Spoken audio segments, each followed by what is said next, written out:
The alien girl had seen many warriors, but none like this human.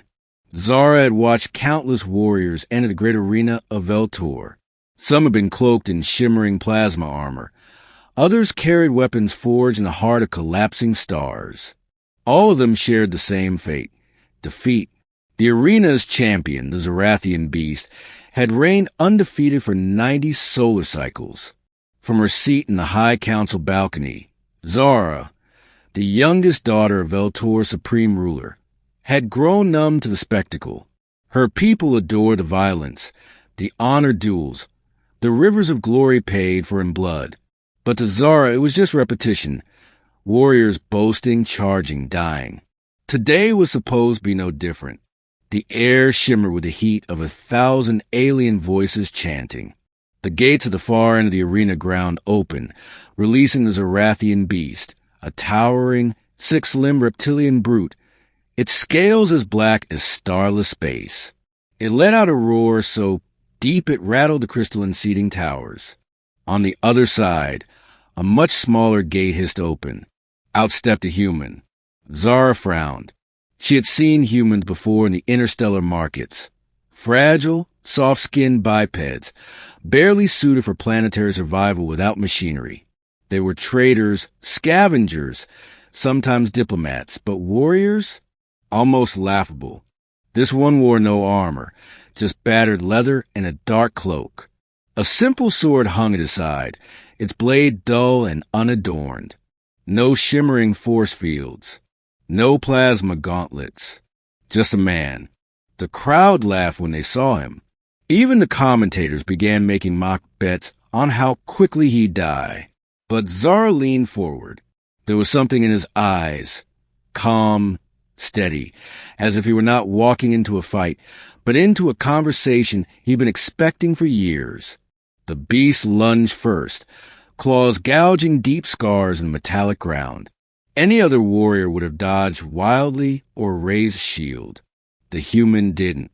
He simply stepped aside, a movement so precise and minimal that the beast's claw missed by the width of a breath. The crowd's laughter quieted. The beast turned, roaring again, its tail whipping forward like a battering ram. The human dropped low, the tail cutting harmlessly through the air above him. In the same motion, he drew his sword, not with a dramatic flourish, but like a man untying a rope. Zara caught herself holding her breath. The duel became a strange dance.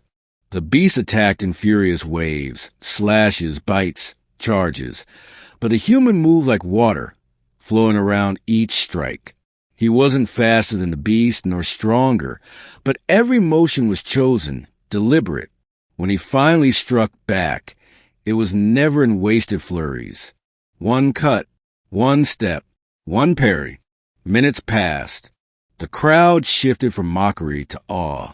This was no fluke. This was mastery.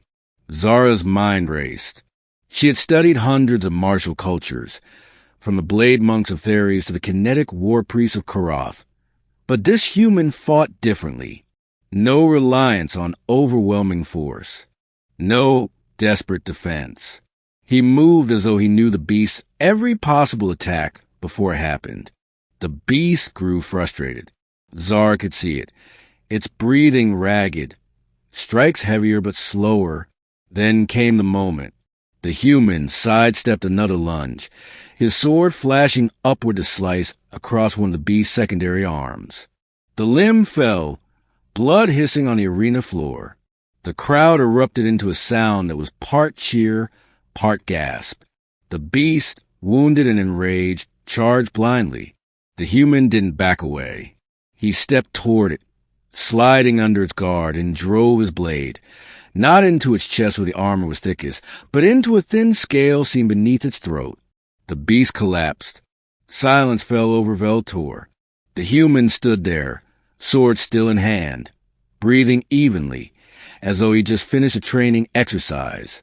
Then he sheathed the blade, bowed slightly to the corpse, and walked away from the center of the arena without waiting for applause.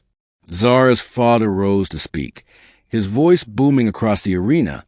"Name yourself, warrior, so that Velour may honor you." The human paused at the edge of the arena floor. "My name doesn't matter," he said, voice calm. "The fight is over. That's enough." He turned to leave, but Zara found herself standing. "Wait!" she called before she realized she'd spoken. Her voice carried, thanks to the council's amplification systems. Thousands of eyes turned toward her. The human looked up, his gaze meeting hers across the distance. For a moment, Zara felt as though he could see not just her face, but every thought she had ever had. "What are you?" she asked softly, though her words echoed across the arena. He smiled faintly. "A student," he replied, and then he walked out through the gates. The rest of the council murmured in confusion. Her father demanded guards find and bring the human before him. But by the time they searched, he was gone, vanished into Velour's labyrinthine spaceports. That night, Zara could not sleep. She replayed every moment of the fight in her mind, studying the way he moved, the way he seemed to listen to the battle instead of forcing it. She had seen warriors all her life, bigger, stronger, faster, but never one who carried war like an art. In the days that followed, she began asking questions in the markets, in the docking bays, in the shadowed cantinas where travelers whispered over drinks. Stories surfaced. A nameless human who appeared in war zones, ended conflicts in impossible ways, and left without demanding reward. Some called him a mercenary, others a monk, still others a ghost. Zara didn't believe in ghosts, but she did believe in destiny. Somewhere out there, among the billions of stars, a human with no name had defeated Velour's greatest champion with nothing more than a sword and a way of seeing the world no alien had understood before.